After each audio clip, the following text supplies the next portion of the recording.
I am so excited for Deadpool and Wolverine. Let me explain why. You mind putting your mask back on? Super hard to eat while I'm wearing it. It's super hard to eat when you're not. What is up, guys? It's Mike here. Make sure you subscribe to my channel for more pop culture content like this. Let's get into today's video. Okay, so I've got to be honest, when it was first announced that Hugh Jackman would be reprising his role as Wolverine in the upcoming Deadpool movie, I was really skeptical. In fact, I was actually against this entire idea. I thought it was a really bad thing for the Marvel Cinematic Universe, for the Deadpool franchise, for Wolverine, the character, for Hugh Jackman, pretty much for all parties involved. But recently I've actually warmed to the idea a lot, and I think this movie is actually going to be incredible, and I want to explain why I changed my mind. And around where I live, there is so much marketing for this movie. There is a massive billboard right around the corner from me that makes me crave this movie so much. So I remember back in maybe 2017 when Logan came out. And if you're not familiar with the X-Men franchise, Logan was the third of 3 standalone Wolverine films. Because in the original X-Men franchise, Hugh Jackman's Wolverine was overwhelmingly the most popular character and definitely became the forefront character in X-Men, X-Men 2, and X-Men 3. Henry, this is Logan. He's Wolverine. I hear you're quite an animal.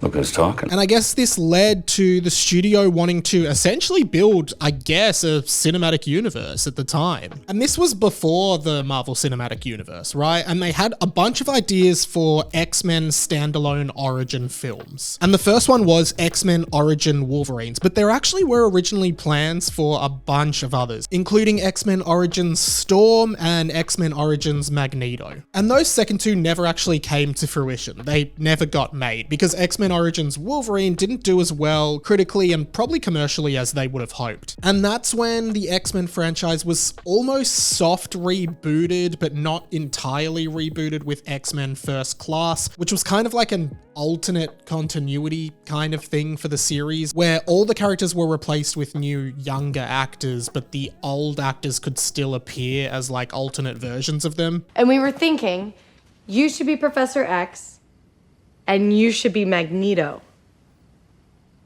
Exceptional.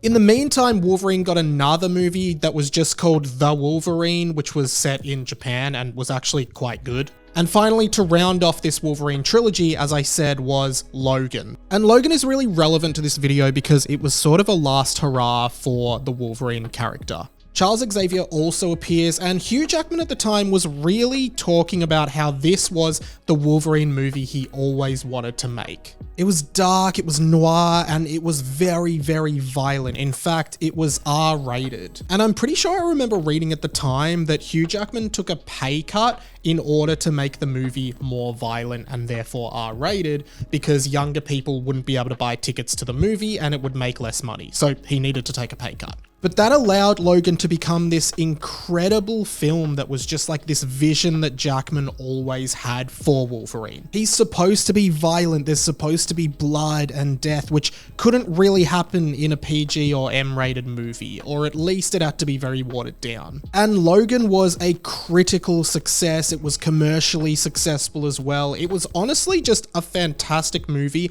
and just an incredible artistic performance from all involved. And at the time, I remember Hugh Jackman saying that this would be his last performance as Wolverine. But this one, you decided this time to end the series. Yeah, well, a friend of mine, I'm going to drop some names, but Jerry Seinfeld, a friend of mine, just chatting with him about, why did you finish after that 8th or 9th season? What was the point? What was the tipping point? And he was very clear. He said, look, when you're creating something, it's very important not to run yourself dry.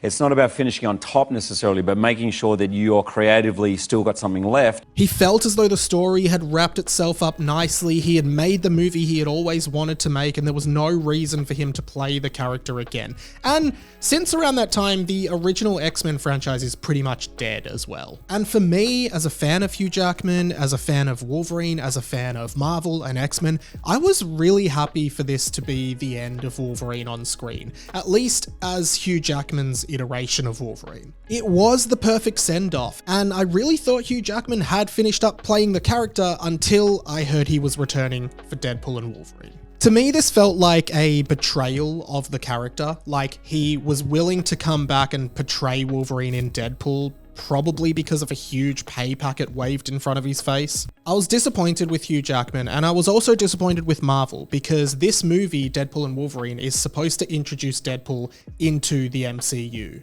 And at first I just thought it was an easy cash grab to bring Wolverine back, and while I understand that, it just felt a bit cheap to me. But like I said, over time, it actually makes a bit more sense to me, and I'm kind of glad Hugh Jackman is unretiring the character for this film specifically. And the reason for that is that tonally, this movie is so different to what Logan was. And while it is going to be an R-rated movie with a lot of violence and blood and killing, which is what Deadpool and Wolverine are all about, I think it's going to lean much more into Deadpool's comedic fourth wall breaking style than Logan's dark noir kind of style.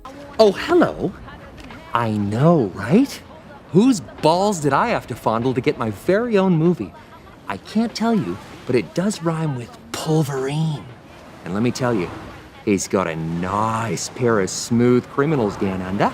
I think it would be really cheap for Wolverine to return in a movie that was kind of like another Logan, but for him to return in an environment that is completely different to where he finished off actually makes a lot of sense for me. And I think it will be interesting seeing Hugh Jackman portray his version of Wolverine alongside Ryan Reynolds' Deadpool. Mainly because Wolverine hasn't had the chance to be in a movie that has this comedic, upbeat tone. Most of the time, his movies are quite depressing and sad and not very fun, even though they're good, they're just not fun. That being said, and I can feel the comments coming already, but this actually isn't the first time Hugh Jackman's Wolverine and Ryan Reynolds' Deadpool have appeared on screen together. Technically, Ryan Reynolds first played Deadpool in X-Men Origins Wolverine as like a final boss sort of character that Wolverine had to fight. And I'm really curious as to if or how they will tie this all together in the final movie. Overall, having Wolverine return in a movie that is the polar opposite of what Logan was, but still